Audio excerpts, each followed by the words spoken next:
John from Brookside Farm coming at you with a quick and dirty recipe of one of my old favorites. This is something my parents used to make. I call it bacon corn chowder. So we're going to start. I got a pound of bacon ends, trimmed up fairly fine. I left some pieces big because, well, I'm making it and that's how I like it. So we're going to get that in there. And we're just going to go ahead and get this going until we get a lot of fat rendered out of this. And I think about 5-10 minutes.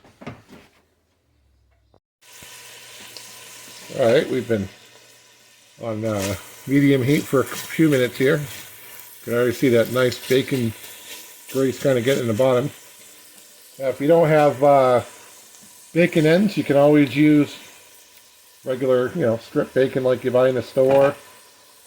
And if you don't like bacon at all, you can just put a couple tablespoons of butter and then go right to this next step, which is I've got 1 medium onion and a couple of cloves of garlic. We're going to get that on in there.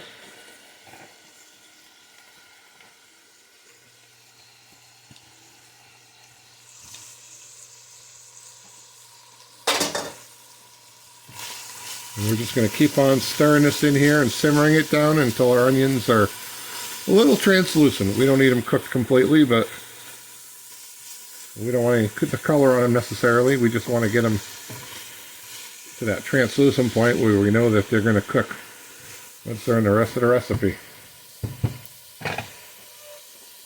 To be continued. Okay, a couple minutes later, you see our onions are starting to get translucent. And now we're going to put in flour. Good couple tablespoons.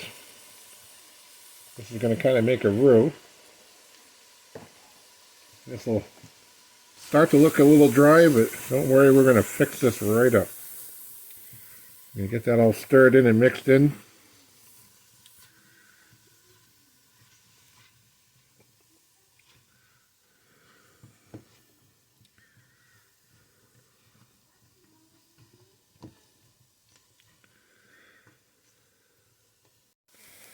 Okay, we've cooked our bacon and onions and garlic a little bit.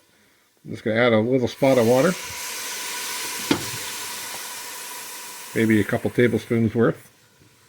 Just to loosen this back up.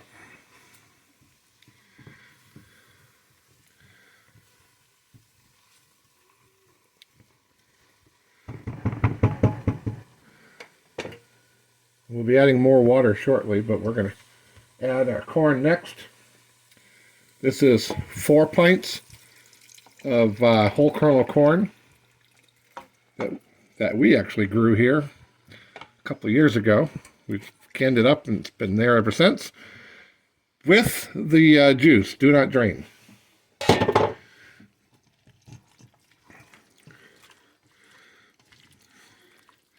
that flour will thicken this up so that we're not making just a water-based sauce. It'll actually have a little bit of body to it.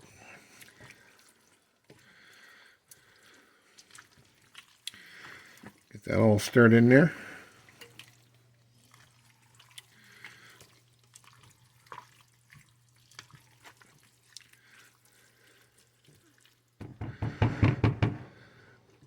See how that's nice? See how it's thickening up?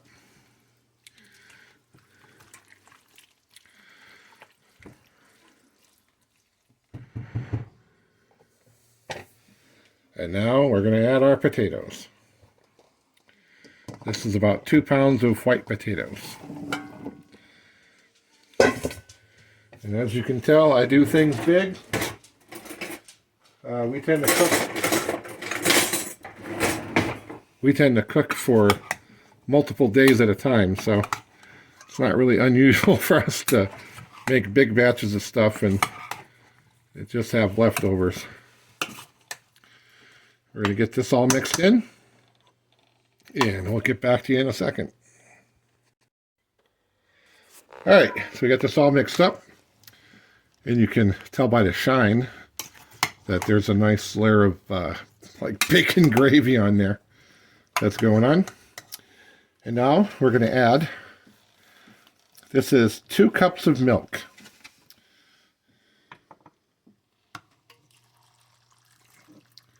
Trying to work around the camera that the missus is holding. What we're looking for is this water, this white level right here, because that's going to tell us how much water we're going to add. Keep getting this mixed in here.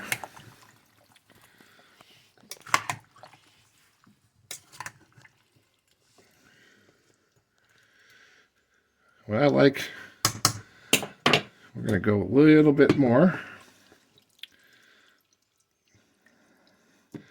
Right about there. Just under the, whatever level you get at with your ingredients. We want just under that. That was probably another ½ cup of water.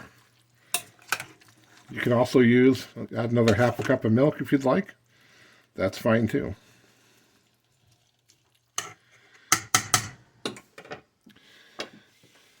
We're going to add our seasonings, which I got written down here because, well, my memory sucks. So in here is 1½ tablespoons of thyme. I've got 1 teaspoon of black pepper, 1 teaspoon of white pepper, 1 tablespoon of chicken bouillon, a tablespoon of parsley, and a tablespoon of salt. And it sounds like a lot, but this is a lot. And get that right in there.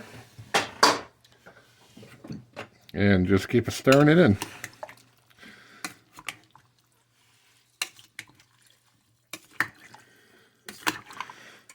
We're going to increase our heat a little bit. I'm up right around a little bit over medium. And once I want to get this to not a rolling boil, but like a slow ticking over.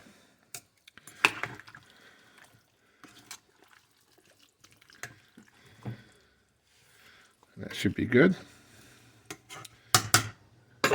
Now we're going to cover this.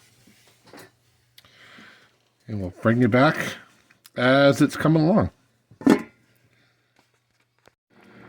Okay, here it is, almost done. Kind of got a slow simmer going on. We took the lid off a few minutes ago and just kind of letting it finish up. Our potatoes are almost done. Keeping it stirred in there. You definitely want to make sure you keep it stirred so we don't get any sticking on the bottom. And we're going to let this finish out. And we'll get back to you when we get it in a bowl. And there it is, our finished article. Now, a couple of tips. Some people like to take some of the creamed corn, or some of the whole kernel corn, and you blitz it, or you can use some creamed corn to make the texture a little different.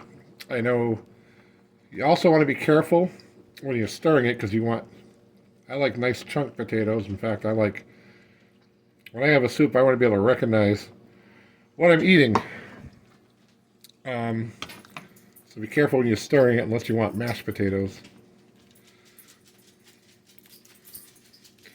Get some of that nice broth in there.